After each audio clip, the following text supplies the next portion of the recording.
जीवन जी जय। चौ स्वामी चौ भाई, चौ स्वामी अटल राम साहिबन जी जय। चौ स्वामी पेसुराम साहिबन जी जय। सवनी संतन महात्माओं जी जय। अज जय आनंद जी जय। जैसा हम सभी जानते हैं, हम लोग शुरू करते हैं स्वामी धर्मदास की वाणी से। आज स्पेशल दिवस इसलिए है क्योंकि आज एक सेलिब्रेशन या त्योहार या रिचुअल या ऑब्जर्वेंस का कंक्लूजन हो रहा है। और कौन सा है वो? आज सर्वपितृ अमावस है। जिन पितरों की हम तिथि नहीं जानते हैं या जिसको हम भूल गए हों, वो not necessarily related to one's family, आज उसका कंक्लूसिव डे है। और आज के बाद क्या शुरू हो जाएगा? नवरात्रों की शुरुआत हो जाएगी। So special day. So this is for we have a special guest. We have two special guests, German guests today. Please give them a big hand. One is in the German radio and the other is in the German newspaper. He will soon shortly be here. He is already here. So this is a day when we finish that observance of the 16-day period, the dark fortnight of the moon, where we pay obeisance to our departed elders, our ancestors. So today is the concluding day. It is something like, you have the All Souls Day in Christianity, so it's very similar to that. So all the departed souls, all our ancestors are being paid homage throughout this last 16 days. Today was the last day. So that is one. And of course today everybody knows it is the birth anniversary of the father of the nation, Mahatma Gandhi. So we have special bhajans dedicated to him, and these are very popular bhajans. These, and of course we'll start with the words of Swami Dharamdas Sahab, in whose name the Gurudwara stands. As I was explaining to the saint in the center is the saint in whose name the Gurudwara stands, or the Darbar of the temple stands. So these are his words, which are in Sindhi, and they have been translated into English and Hindi for the next generation to understand, because these days not all children understand their own mother tongue, unfortunately, and there are so many multiplicities of mother tongue in India.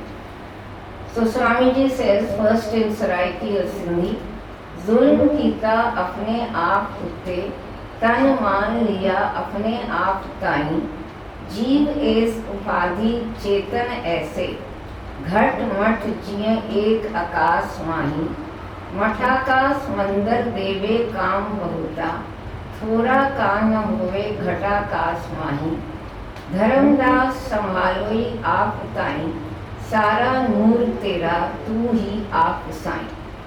So Swami Dharamdas Sahab, these are mid-18th and mid-19th century saints from Sindh, and these essentially subscribe to the Advait Vedantic tradition, the Sindhi Sufi tradition, as well as the Sikhi tradition. So it is a curious and a beautiful amalgamation of all these wonderful cultures together. Here Swamiji is explaining something which is difficult. First I would like to read that in English for everybody's advantage, and then explain in Hindi. And we will see if time permits, this require detailed explanation, then we will go into the details.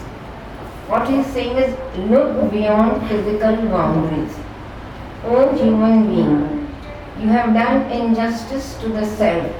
Now the self is not the self as we know it, not the self as in the body, the mind or the intellect, but what is called the soul or the Atman.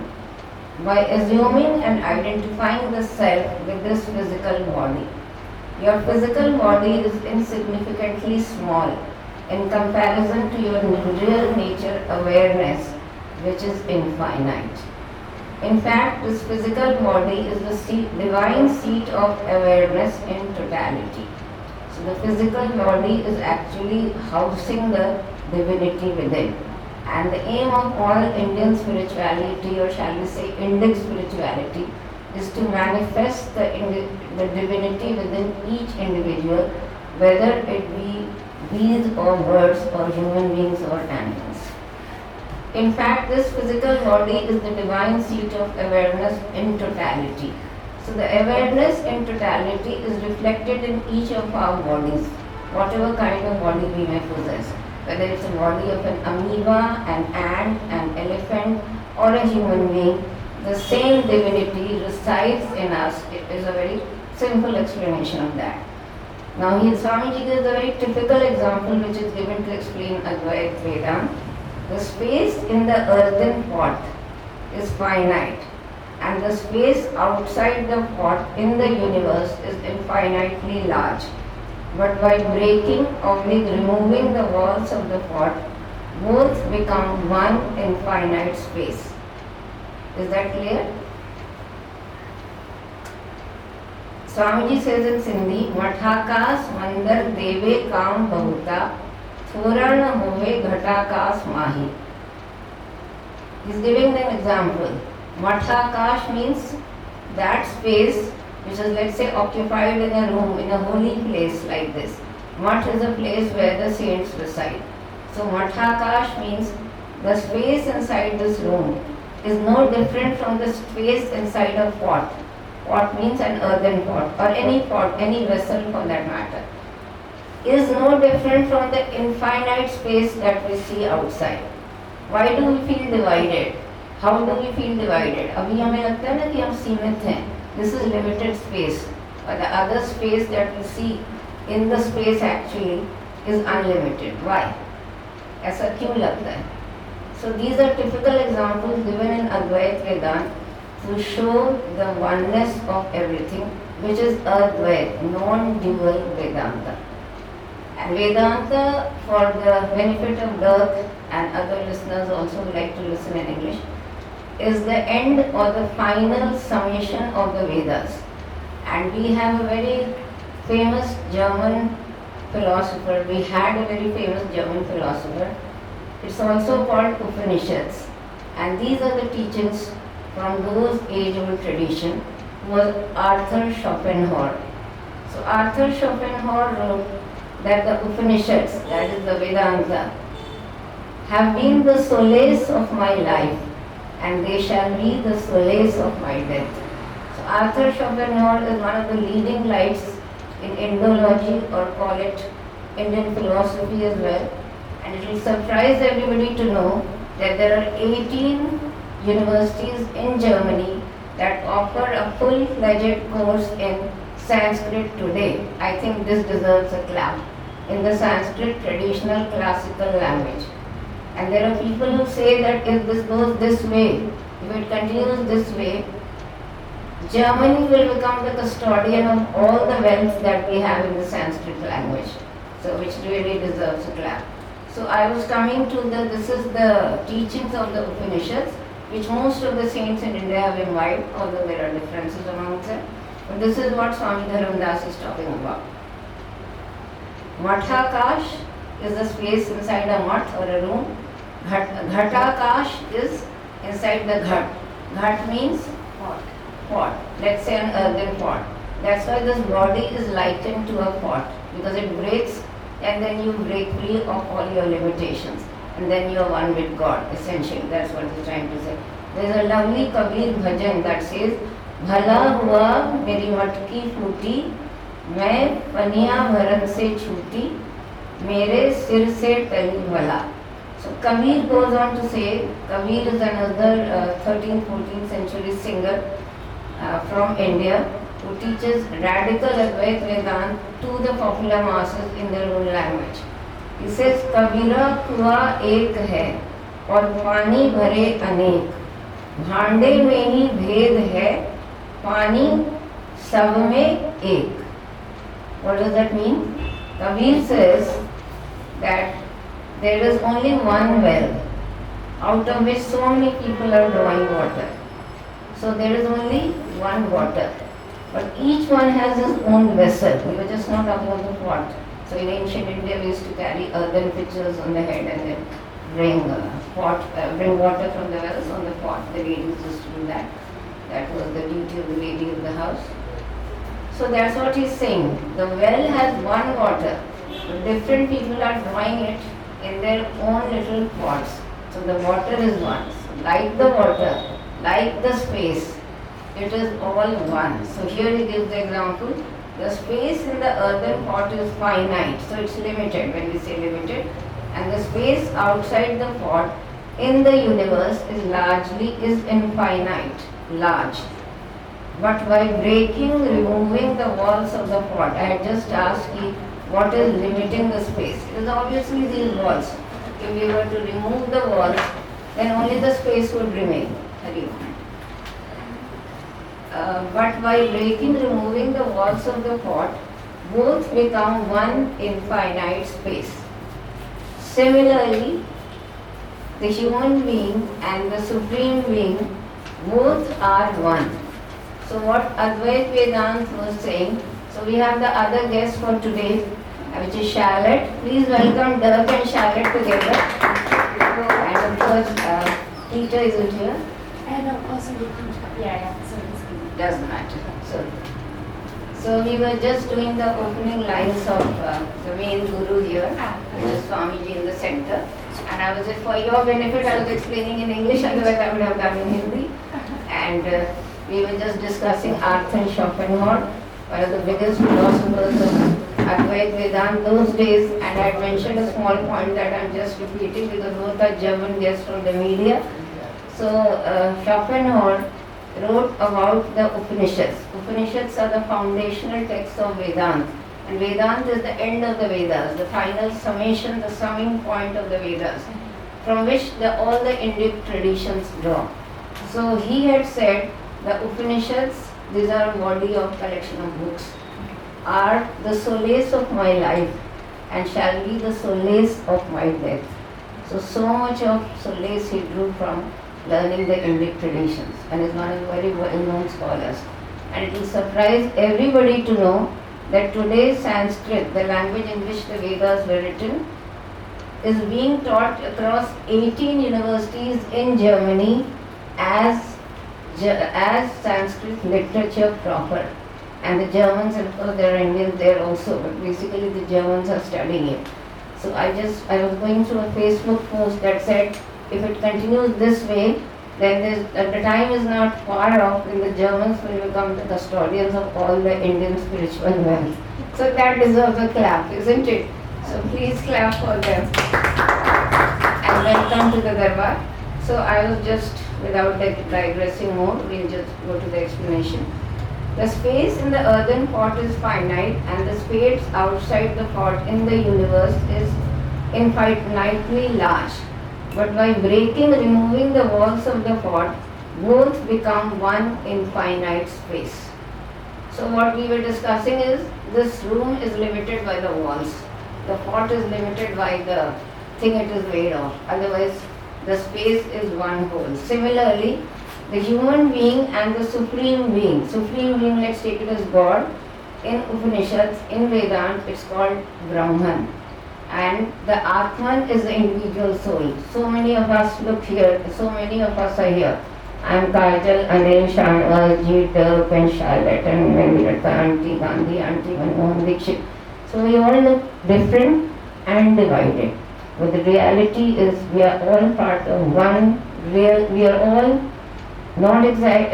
Advait Vedanta doesn't say part, otherwise when you remove the part, the rest remains. It is, we are all one in spirit, only divided by this physical and mental and emotional conditioning. That is why it is called Advait Vedanta, non-dual school of Vedanta. And that is what these saints profess. They combine in them not merely this Indic or the Hindu view, which is the Advait Vedanta, and which is one of the strongest traditions in the Indic Sanatan religion, but also the west of Sufism and the west of Sikhism. That is why Sindhi is a special culture. Unfortunately, not many Sindhis are themselves aware of this. But by and by, that's why we do all of this, and we have these booklets and explanations to make the younger generation aware of their own culture, which is so full of riches. It's like there is diamond on me and looking outside. So that is what is. Swami Dharamdas ji insists on removing all consideration of physical aspects and meditating upon one's real nature, which is pure awareness, pure consciousness, the divine light of which is spread all over. So it is that same one light that shines as a star, the sun, the moon, as Kajal, as Anil, as Charlotte, as Dove. That's what they're trying to say. If it is not a little dumbing down of Advaita Vedanta, but that is the essential philosophy. So most religions will agree that God is symbolized as light. And because today is Gandhi Jayanti, we'll start with one of the bhajans that Gandhiji was very fond of. And it says, for those who are Christians here and are practicing Christians will know, lead kindly light. Is anyone aware? It's very popularly sung in the churches and it was a favorite with Gandhiji. So there is a Gujarati translation of that. I will read out the English. So this is, no, not Vaishnav Jan, another one. So we'll do Vaishnav Jan also. So